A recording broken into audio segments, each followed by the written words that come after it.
Hello everyone. आज की इस वीडियो में मैं आपको स्पाइडर प्लांट के बारे में कुछ ज़रूरी डिटेल्स शेयर करने वाला हूं इस वीडियो में। तो दोस्तों, आज मैं आपको स्पाइडर प्लांट की केयर टिप्स के बारे में और कैसे आप ज़्यादा से ज़्यादा रनर्स आप इस प्लांट में ले सकें। इस प्लांट की मैं बात करूं तो ये प्लांट फास्ट ग्रोइंग प्लांट है और उसके साथ साथ वो मैच्योर भी बहुत ही जल्दी हो जाता है। उसके साथ वो रनर्स भी प्रोड्यूस करना शुरू कर देते हैं, जिससे आप आसानी से प्रोपोगेट करके आप अलग से नया प्लांट भी तैयार कर सकते हो। वैसे तो रनर्स प्रोड्यूस करना प्लांट पर निर्भर करता है, लेकिन उसे हेल्दी रखने के लिए हमें कुछ तो थोड़ी बहुत केयर तो उसे करनी पड़ेगी, तभी जाके वो रनर्स प्रोड्यूस करेगा। जितना आप हेल्दी रहेगा हमारा प्लांट, उतना ही प्लांट रनर्स डेवलप करने में अपनी एनर्जी यूज़ करेगा। और इस प्लांट में रनर्स के साथ साथ मुझे 2 नई ब्रांच भी प्लांट ने प्रोड्यूस करके दी है, और जिससे इस प्लांट आगे जाके बहुत ही घना हो जाएगा। तो दोस्तों, आप बीच में देख सकते हैं कि ये 2 नई ब्रांच डेवलप हुई है, और उसके साथ साथ मुझे कम से कम 12 या 15 प्लांट मुझे ये रनर्स के तौर पर मुझे मिला है। तो आप देख सकते हैं कितने सारे रनर्स हैं एक ही स्टेम पर।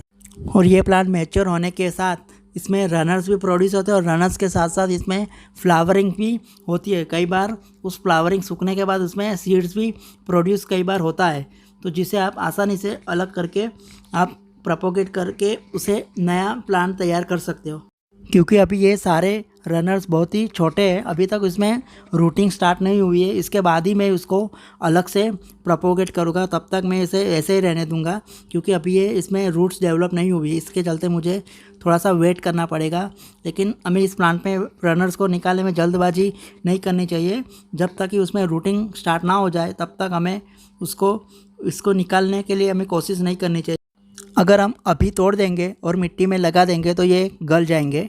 तो अभी हमें इसकी वेटिंग करनी पड़ेगी, जब तक कि इसमें छोटे छोटे रूट्स बाहर ना आए तब तक। जब इस प्लांट में रूटिंग डेवलप होना स्टार्ट हो जाएगी, तब मैं इसका अलग से वीडियो आपके साथ शेयर करूंगा। तब तक के लिए मुझे वेट करना पड़ेगा। तो आप देख सकते हैं इसके टॉप पर कितने सारे रनर्स डेवलप हुए हैं, और इसी स्टेम में इतने सारे रनर्स है कि मेरा ये प्लांट थोड़ा सा झुक भी गया इसके वजन से। और ये रनर को हमें आज नहीं तो कल हमें उसको निकालना ही पड़ेगा। अगर हम नहीं निकालेंगे तो ये अपने आप ही सूख जाएंगे, इसलिए हमें उसको कभी ना कभी उसको निकालना ही पड़ेगा, क्योंकि सभी का पीरियड होता है। अगर उस पीरियड में हम उसको नहीं निकालेंगे तो वो ख़राब ही हो जाएगा। तो अभी मैं आपको 2 ब्रांच भी बता देता हूँ। तो आप देख सकते हैं ये वाली और ये ऊपर उसके बाजू वाली, ये दोनों अलग अलग ब्रांच भी डेवलप हुई है, और आगे जाके ये भी बड़ा होगा और उसमें से भी रनर्स डेवलप होना शुरू हो जाएगी। और इसी तरीके से आप बहुत सारे प्लांट बना सकते हो स्पाइडर प्लांट के। तो दोस्तों, मैं अभी केयर टिप्स के बारे में बताने वाला हूँ। तो इस प्लांट की मैं केयर की बात करूँ तो अगर इस प्लांट में ओवर वाटरिंग हो जाएगी तो ये प्लांट जल्दी से ख़राब हो जाएगा। इसलिए हमें वाटरिंग पर ध्यान देना है, और वाटरिंग तभी दे जब उस ऊपर की सॉइल सूख जाए थोड़ी सी, तभी हमें इस पर वाटरिंग करना है। वैसे तो इस प्लांट में ट्यूबर भी डेवलप होते हैं, और ट्यूबर में बहुत सारा पानी भी जमा होता है। अगर हम थोड़ा सा 1-2 दिन वेट भी कर देंगे, पानी नहीं भी डालेंगे ना, तो अभी ये प्लांट सर्वाइव कर जाता है। दूसरी केयर टिप्स के बारे में बात करूँ तो इसको आप 2 दिन में या फिर 3 दिन में एक बार इसके पत्तों को आप स्प्रे कर दीजिए, साफ़ कर दीजिए, क्योंकि इसमें धूल मिट्टी भी लगती है। तो इसलिए हमें उसको साफ़ कर देना है, और जो भी ख़राब पत्ते हैं उसे हमें कट कर देना है। नॉर्मली ये ख़राब पत्ते जो होते हैं वो नीचे से जो भी ख़राब पत्ते होते हैं वो एक नॉर्मल ही है, उसे हमें टेंशन लेने की कोई ज़रूरत नहीं है। पुराने पत्ते झड़ेंगे तभी तो ऊपर नया पत्ता आना स्टार्ट हो जाएगा, तो इससे हमें टेंशन लेने की कोई ज़रूरत नहीं है। अगर 1-2 पत्ते हो गए तो कोई टेंशन लेने की ज़रूरत नहीं, लेकिन अगर ज़्यादा पत्ते नीचे के ख़राब हो तो समझ लेना कि कुछ तो गड़बड़ है, ओवर वाटरिंग शायद हुई होगी। तो ये हमें ध्यान देना है। और तीसरी केयर टिप्स के बारे में बात करूँ तो आपको उसको 15 दिन में एक बार या फिर 7 दिन में एक बार आप इसकी खुदाई ज़रूर कर लें, ताकि इस सॉइल में नई जान आएगी और उसे ऑक्सीजन मिलेगा, जिससे प्लांट काफ़ी हेल्दी होगा हमारा। तो ये करना है हमें। और चौथी केयर टिप्स के बारे में बात करूँ तो आप इसमें सीवीड का लिक्विड फर्टिलाइज़र डाल सकते हैं, या फिर काऊ डंग का लिक्विड फर्टिलाइज़र आप डाल दें 15 दिन में एक बार या फिर 7 दिन में एक बार आप डाल सकते हो।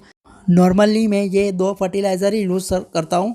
तो आप देख सकते हैं इससे कारण मेरे प्लांट काफ़ी हेल्दी है, और इसके कारण प्लांट में रनर्स भी काफ़ी डेवलप होते जितना प्लांट हेल्दी रहेगा उतना ही प्लांट रनर्स प्रोड्यूस करेगा। तो इस बात का हमें ध्यान देना है, इसलिए हमें थोड़ा थोड़ा टाइम टू टाइम हमें इस पर न्यूट्रिशन भी देना पड़ेगा, तभी जाके इसमें रनर्स प्रोड्यूस होंगे ज़्यादा।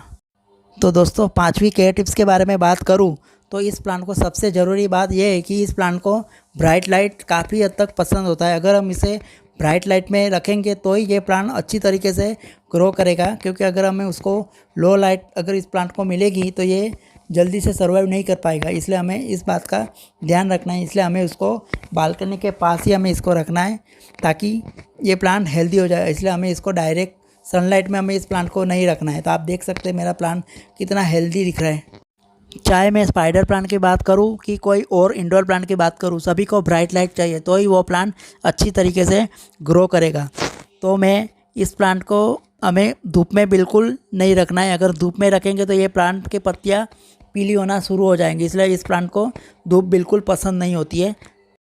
तो दोस्तों अगर इस प्लांट की अगर केयर बहुत अच्छी तरीके से करेंगे तो ये प्लांट हमारे घर में सालों साल चल सकता है। तो दोस्तों ये मैंने इम्पोर्टेंट केयर टिप्स आपके साथ मैंने शेयर की। अगर आपको ये वीडियो अच्छी लगे तो लाइक ज़रूर करें और चैनल को सब्सक्राइब करना ना भूलें।